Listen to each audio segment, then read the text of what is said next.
Hello learners, मैं हूं अनन्या सोहम और मैं आप सभी का स्वागत करती हूं हमारे YouTube channel the lesson lab में, जहां मैंने अपने इंट्रोडक्शन वीडियो में आपको बता दिया है कि हम लोग यहां पे सी-टेट या फिर किसी भी टेट एग्ज़ाम की तैयारी करने वाले हैं और उसके इम्पॉर्टेंट पॉइंट्स को डिस्कस करने वाले हैं। तो उसी का है आज पहला क्लास। तो इस क्लास में हम क्या डिस्कस करेंगे, CDP के पहले टॉपिक को। और मैंने आपको पहले ही बता दिया था कि CDP हमारे लिए बहुत ज़्यादा इम्पॉर्टेंट है, चाहे वो कोई भी टेट एग्ज़ाम हो या फिर कोई भी सब्जेक्ट हो। ओके, तो आज हम CDP के चैप्टर 1 जो है ग्रोथ एंड डेवलपमेंट, वृद्धि एवं विकास को डिस्कस करने वाले हैं। और मैं ज़्यादातर कोशिश करूँगी कि मैं आपको हिंदी में समझाऊँ, ताकि जो स्टूडेंट्स हिंदी को लेकर परेशान रहते हैं उनकी परेशानी खत्म हो जाए। ओके, तो जैसा कि हम सभी जानते हैं कि मनुष्य स्टार्टिंग में जैसे होते हैं वो जीवन पर्यंत वैसे ही नहीं रह जाते हैं, मतलब उनमें वृद्धि, विकास या फिर बदलाव, एक शब्द में बोलें तो बदलाव आते रहते हैं। जब कोई बच्चा छोटा होता है वो अपना कोई काम खुद से नहीं कर पाता, पर धीरे धीरे जैसे वो बड़ा होता है वो खेलने लगता है, कूदने लगता है और आगे जाकर के जॉब कर लेता है, फिर उसकी शादी हो जाती है। मतलब हमारे जीवन में बदलाव आते रहते हैं, है ना। तो इस बदलाव को ही हम पढ़ते हैं वृद्धि और विकास के अंदर। ओके, कि हमारे जीवन में चाहे वो शारीरिक बदलाव हो, मानसिक बदलाव हो, संवेगात्मक बदलाव हो, या आखिर किस कैटेगरी में आएंगे, हम इनको कैसे जानेंगे, कहाँ पढ़ते हैं हम इन सब चीज़ों के बारे में।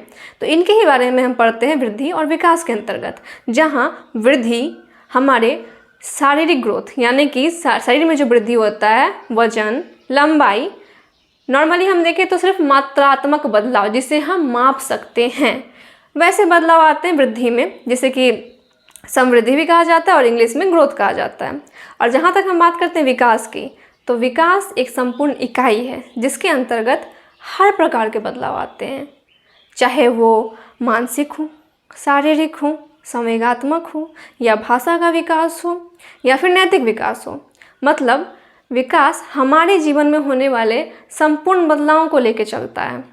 ओके, तो एक शब्द में तो हम समझ सकते हैं कि ग्रोथ यानी कि वृद्धि मात्रात्मक बदलाव है। जब भी क्वेश्चन रहेगा सिर्फ ग्रोथ के बारे में, तो हमें कहीं पर भी नहीं जाना है, वहाँ देखना है जहाँ मात्रा की बात की जा रही है। और जहाँ तक बात है विकास की, तो जैसे कि मैंने आपको बताया कि वहाँ पे क्या होता है, संवेगात्मक बदलाव को भी रखा जाता है और शारीरिक बदलाव को भी रखा जाता है। हर क्षेत्र के बारे में बात होती है, मतलब ये मात्रात्मक और गुणात्मक दोनों प्रकार के बदलावों को लेकर चलता है ना। तो हमेशा याद रखेंगे कि विकास गुणात्मक और मात्रात्मक दोनों बदलाव को लेकर चलता है, और ये प्रक्रिया जीवन पर्यंत चलती है। जीवन पर्यंत कैसे चलती है? क्या आपने कभी सोचा है कि जैसी आपकी सोच समझ आज है कल भी उतनी ही रहेगी? हो सकता है उसमें बदलाव हो। जो छोटा बच्चा आज चॉकलेट भी नहीं खरीद पा रहा था, उसे पता नहीं था कि चॉकलेट 2 रुपये में है तो मैं कैसे कैलकुलेट करके 2 रुपये दूँ, आज वो पूरा बिजनेस संभाल रहा है। तो आपको लगता है इससे बदलाव आते हैं? इसलिए ये क्या है, गुण में परिवर्तन है ना। तो ये जो बदलाव होते हैं ये गुणात्मक बदलाव आते हैं, और ये भी किसके अंतर्गत आ जाते हैं, विकास के अंतर्गत आते हैं, है ना। तो अब स्टार्ट करते हैं। तो जब हम बात करते हैं वृद्धि की, ग्रोथ की, तो उसे हम कह सकते हैं मानव शरीर में होने वाले ऐसे परिवर्तन जिन्हें मापा जा सके। ओके, जिन्हें हम माप सकते हैं, जैसे कि हम अपनी लंबाई को माप सकते हैं, अपने वजन को माप सकते हैं किलोग्राम में। ओके, तो ऐसे इसे क्या कहते हैं, मात्रात्मक बदलाव कहते हैं। और यह एक निश्चित अवधि आते आते रुक जाता है। आपने किसी को देखा है कि वो जीवन पर्यंत लंबा होता ही जा रहा हो? नहीं ना, कहीं ना कहीं जाके तो उसकी ग्रोथ रुकनी है। इसीलिए हमेशा याद रखना है कि ये जो है किसी न किसी एक निश्चित अवधि, मैच्योरेशन, परिपक्वता जो बच्चों का होता है, जो मानव का होता है, वहाँ तक आते आते रुक जाता है। उसके बाद ये मतलब ये जीवन पर्यंत चलने वाली प्रक्रिया नहीं है। जीवन पर्यंत चलने वाली प्रक्रिया क्या है, विकास है। तो ग्रोथ में ज़्यादा कुछ नहीं सोचना है, समझना है, उसमें बस 2-3 पॉइंट याद रखने के लिए। ओके, सबसे पहला तो ये क्या है, शारीरिक बदलाव है। कैसा बदलाव, शारीरिक बदलाव। ठीक है, कैसा, मात्रात्मक, जिसे हम माप सकते हैं और ये कुछ निश्चित अवधि तक ही रहता है। ठीक है, ये 3 पॉइंट आप याद रखेंगे, आपका क्वेश्चन सॉल्व हो जाएगा जहाँ भी ग्रोथ से रिलेटेड क्वेश्चन होंगे। इससे ज़्यादा आपको समझने की, इसमें ज़्यादा लगाने की दिमाग ज़रूरत नहीं है आपको।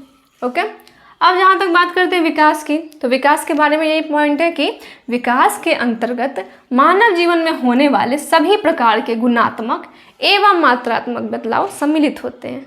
जो कि गुण में बदलाव आ रहे हैं और जो कि मात्रा में बदलाव आ रहे हैं। ठीक है, गुण के बदलाव को हम जो है मात्रा में तो माप नहीं सकते हैं, जो हम इसे वृद्धि में रख लें, इसीलिए ये कहाँ आएंगे, केवल विकास के ही अंतर्गत आएंगे। ओके, जो क्रमबद्ध एक क्रम में होते हैं, प्रगतिशील, प्रगति होती है ना, बच्चा पहले अपने पैरों पर नहीं खड़ा हो पाता है, फिर वो खड़ा होने लगता है, फिर वो चलने लगता है, फिर वो दौड़ने लगता है, अपने कार्य को करने लगता है, इसलिए ये क्या है, प्रगतिशील है। एवं अप्रतिवर्ती मतलब इरिवर्सिबल, जिसे कि वापस उल्टा नहीं किया जा सकता है। मतलब अगर हम आज दौड़ने लगे हैं तो क्या हम चलना भूल जाएंगे? नहीं ना, मतलब ये वापस उल्टा नहीं जाता, हम उससे आगे करेंगे, इसीलिए क्या ये प्रगतिशील है, ये कभी उल्टे डायरेक्शन में नहीं जाता, अपोजिट नहीं जाता। और हमेशा याद रखें कि अगर किसी भी प्रकार की हानि, चाहे वो शारीरिक हो या फिर किसी प्रकार की मानसिक हो, जिससे कि कोई व्यक्ति बोल नहीं पा रहा है या चल नहीं पा रहा है या उठ नहीं पा रहा है, ये विकास के अंतर्गत नहीं आती है, इसे हम विकास के अंतर्गत नहीं रखते हैं। किसी भी प्रकार की बीमारी से हुआ बदलाव या एक्सीडेंट से हुआ बदलाव विकास के अंतर्गत नहीं आता, इसीलिए ये हमेशा प्रगतिशील होगी और इरिवर्सिबल होगी, ये रिवर्स नहीं लेती। ओके, विकास की प्रक्रिया गर्भावस्था से लेकर मृत्यु तक चलती रहती है। कहाँ से? गर्भावस्था से। जब बच्चा अपनी माँ के गर्भ में रहता है तभी से इसकी शुरुआत हो जाती है। बच्चा जब अपनी माँ के गर्भ में रहता है तो पहले क्या होता है, बिल्कुल एक बीज के आकार का होता है, फिर धीरे धीरे वो आकार लेना शुरू करता है, मतलब विकास तो वहाँ भी हो रहा है ना, इसलिए इसकी शुरुआत कहाँ से होती है, गर्भावस्था से होती है।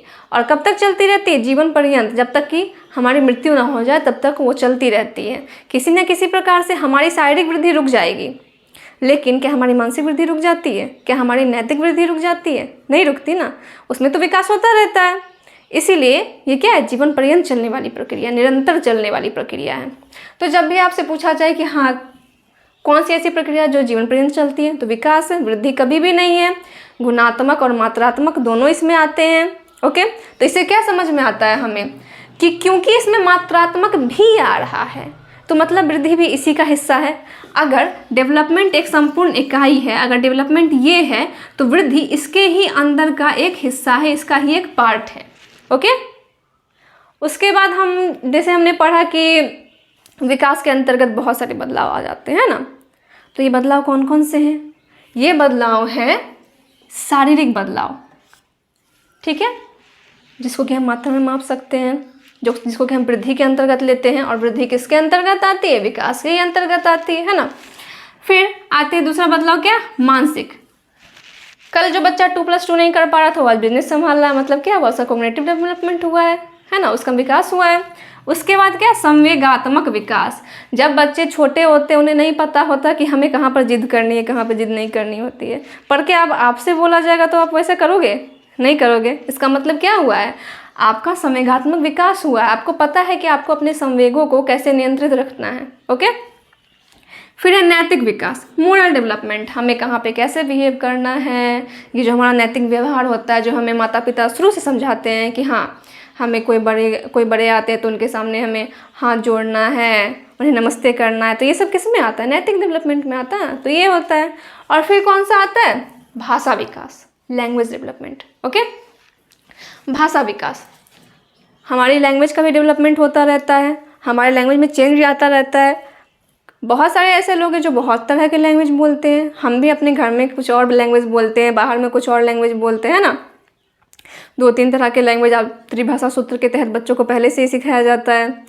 तो भाषा विकास भी होता रहता है। और सामाजिक विकास, समाज में रहने पे जो हमारा विकास होता है, जो सामाजिक विकास होता है, ये सभी किसके अंतर्गत आते हैं? विकास के ही अंतर्गत आते हैं। इसीलिए विकास क्या है? एक संपूर्ण इकाई है जो हमारे जीवन में होने वाले, मानव के शरीर में या फिर उसके जीवन में होने वाले सभी परिवर्तन को अपने अंदर समाहित रखता है।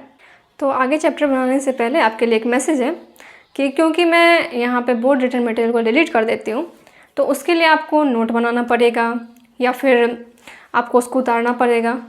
लेकिन इस चीज़ के लिए आपको मेहनत करने की कोई ज़रूरत नहीं है, क्योंकि मैंने पहले ही बताया था कि हमने इस YouTube चैनल की शुरुआत आपके काम को आसान करने के लिए की है। इसलिए आपको बस हमारे टेलीग्राम चैनल को फॉलो करना है, जहाँ पर आपको चैप्टर वाइज PDF मिलेंगे, आपको बस आराम से वहाँ से PDF डाउनलोड कर लेनी है। और उससे भी ज़्यादा अगर आपका मन करे पढ़ने का कि मोबाइल से नहीं पढ़ना, तो आप उसके लिए उसकी फ़ोटोकॉपी निकलवा सकते हो। इससे आपके टाइम की बचत होगी और आप बिना किसी परेशानी से कम टाइम में ही अपने सारी पढ़ाई को कंप्लीट कर पाओगे आप। ओके, तो अब हम आगे बढ़ते हैं। तो हमने क्या देखा कि विकास के अंतर्गत क्या क्या चीज़ें आती हैं। विकास गुणात्मक होता है, मात्रात्मक होता है, क्रमबद्ध रूप से आगे बढ़ता है। क्योंकि ये क्रमबद्ध क्यों होता है? पहले क्या होता है? इन्फेंसी स्टेज, शिशुअवस्था आता है, फिर उसके बाद बाल्यावस्था, फिर किशोरावस्था। ये क्या है? क्रम है। प्रगतिशील है, अप्रतिवर्ती है। ये क्या है? इसको हम रिवर्स नहीं कर सकते, ये आगे की ओर बढ़ती है। और एक जीवन पर्यंत चलने वाली प्रक्रिया है, ये कभी भी नहीं रुकती है, लाइफ लॉन्ग प्रोसेस है। कैसी प्रोसेस है? लाइफ लॉन्ग प्रोसेस है, हमेशा चलते रहती है, निरंतर चलने वाली प्रक्रिया है, जिसकी शुरुआत होती है गर्भावस्था से और मृत्यु तक सतत निरंतर चलती रहती है। ये है ना, हम हमेशा हमारे जीवन में विकास होते रहता है, हम कुछ ना कुछ सीखते रहते हैं। तो अब आते हैं इसके अंतर के बीच में कि आखिर वृद्धि और विकास के मध्य अंतर है क्या। अब आपको क्या होगा कि ये जो अंतर है, अगर आपको सिर्फ इतना ही याद रहेगा तो आपको अच्छे से पता रहेगा कि वृद्धि से जुड़े कौन से पॉइंट हैं और विकास से जुड़े कौन से पॉइंट हैं। और जब भी ऐसा कोई क्वेश्चन आएगा, बस इन पॉइंट से ही जो है अपने क्वेश्चन को सॉल्व कर पाओगे। जैसे कि वृद्धि क्या है? मात्रात्मक है, पर विकास केवल मात्रात्मक नहीं है, वो गुणात्मक और मात्रात्मक दोनों ही है। ओके, उसके बाद अगर हम बात करें तो वृद्धि क्या है? सिर्फ शारीरिक पक्ष है कि हमारे शरीर में जो वृद्धि हो रही है, हमारे मोटापे में, हमारी लंबाई में, हमारी चौड़ाई में, वो सिर्फ उसको लेकर चलता है। लेकिन विकास के अंतर्गत क्या आता है? शारीरिक, मानसिक, संवेगात्मक, नैतिक, भाषाई और सामाजिक सभी विकास आते हैं, मतलब हर पक्ष के विकास आते हैं। फिर क्या है? वृद्धि अल्पकालीन है, एक समय आते आते वृद्धि रुक जाती है, स्थिर हो जाती है। लेकिन जैसा कि आप जानते हैं, विकास क्या है? निरंतर चलने वाली प्रक्रिया है, जीवन पर्यंत चलने वाली प्रक्रिया है। और लास्ट अंतर क्या है? ये क्या है? संरचनात्मक है वृद्धि। क्यों? क्योंकि हमारी सिर्फ संरचना में बदलाव आ रहा है ना, हमारे मोटापे में, हमारी लंबाई में सिर्फ संरचना में बदलाव आ रहा है। लेकिन जहाँ विकास की बात करें, ये संरचनात्मक और कार्यात्मक दोनों ही रूप में है। क्यों? क्योंकि ये हमारे गुणों को भी साथ लेकर चलता है। तो अगर आप सिंपल में बस इतने पॉइंट्स को याद रखते हो, इतने पॉइंट्स को, तो आपका काम वृद्धि और विकास के मामले में आराम से निकल जाएगा, आपको ज़्यादा परेशान होने की ज़रूरत ही नहीं पड़ेगी। ओके, तो इससे क्या हो गया? हमारा जो पहला मोस्ट इम्पॉर्टेंट टॉपिक था वो आज के लिए समाप्त हो चुका है। अब हम इससे आगे पढ़ेंगे कि फिजिकल डेवलपमेंट, शारीरिक विकास किस किस प्रकार से होते हैं, उनमें क्या क्या आते हैं, उनके क्या क्या विशेषताएं होती हैं, ये हम नेक्स्ट क्लास में पढ़ेंगे। ओके, तो थैंक यू, आज की क्लास यहीं तक। और आप आराम से PDF कलेक्ट कर सकते हो हमारे टेलीग्राम चैनल से। Okay, thank you. और अगर आपको पसंद आया हो तो लाइक, शेयर, सब्सक्राइब करें।